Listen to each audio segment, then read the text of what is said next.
An adult human contains an estimated 100 trillion cells, and yet we start life as a single cell. To grow, develop, and repair tissue damage, we rely on cell division.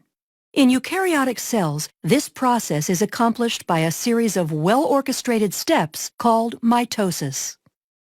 Every day our bodies must produce millions of skin cells to replace those lost through normal activity. Each of these cells must have a complete complement of the genetic material. Prior to cell division, where the cell divides into two identical cells, the DNA needs to be replicated so that each daughter cell receives an exact copy. Following DNA replication, the chromosomes condense in the nucleus of the cell. DNA condenses by wrapping around cores of histone proteins, forming nucleosomes. This beads-on-a-string structure is called chromatin.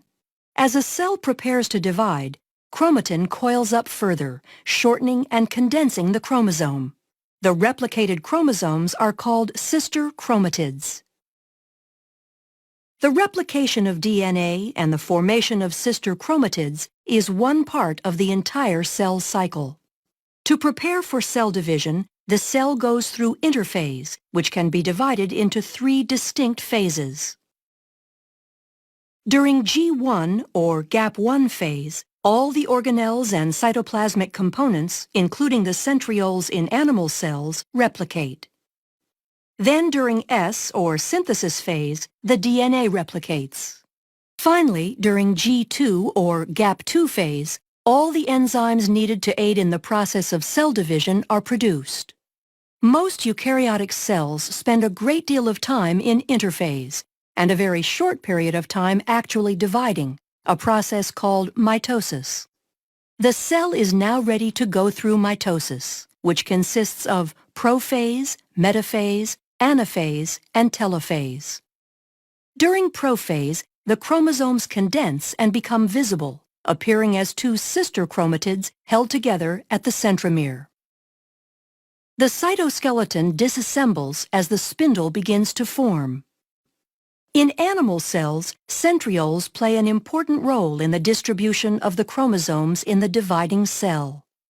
The centrioles migrate to opposite poles, establishing a bridge of microtubules called the spindle apparatus, and the nuclear envelope breaks down. Towards the end of prophase, chromosomes attach, by proteins in their centromeres called kinetochores, to microtubules from each pole, moving the chromosomes toward the equator of the cell. During metaphase, all chromosomes are aligned at the equator of the cell, called the metaphase plate. Anaphase begins with the degradation of proteins that hold sister chromatids together, freeing individual chromosomes. The free chromosomes are then pulled by their kinetochores to opposite poles.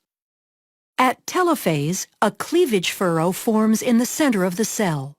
This indentation is made from a constricting belt of actin filaments surrounding the inside of the cell's circumference. Chromosomes cluster at opposite poles and begin decondensing as the nuclear envelope reforms around them. The spindle apparatus disassembles as the microtubules are broken down into tubulin monomers that can be used to form the cytoskeleton of the daughter cells.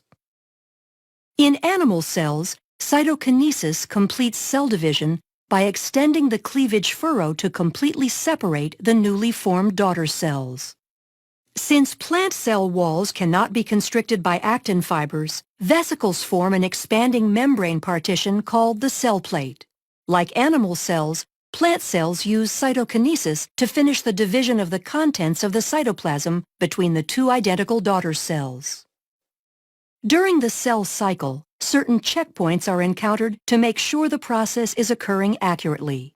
And if it is not, the cell cycle will stop at the checkpoint and correct, or possibly inhibit that cell from dividing.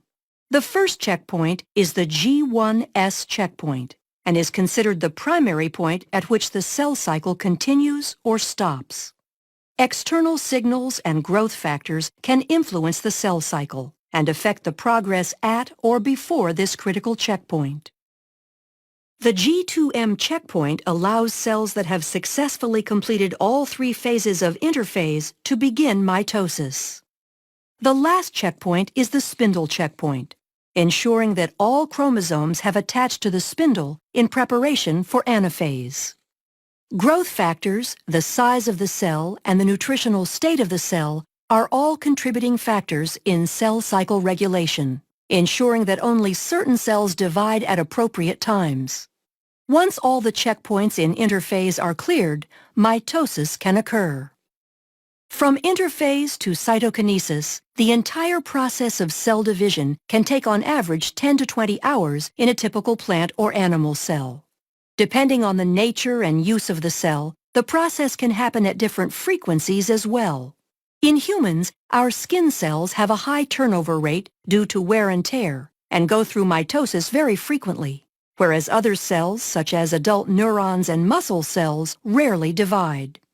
The accuracy of mitosis, as well as the consistency of the checkpoints during interphase, ensure that most cells in a eukaryotic organism can produce identical copies of themselves.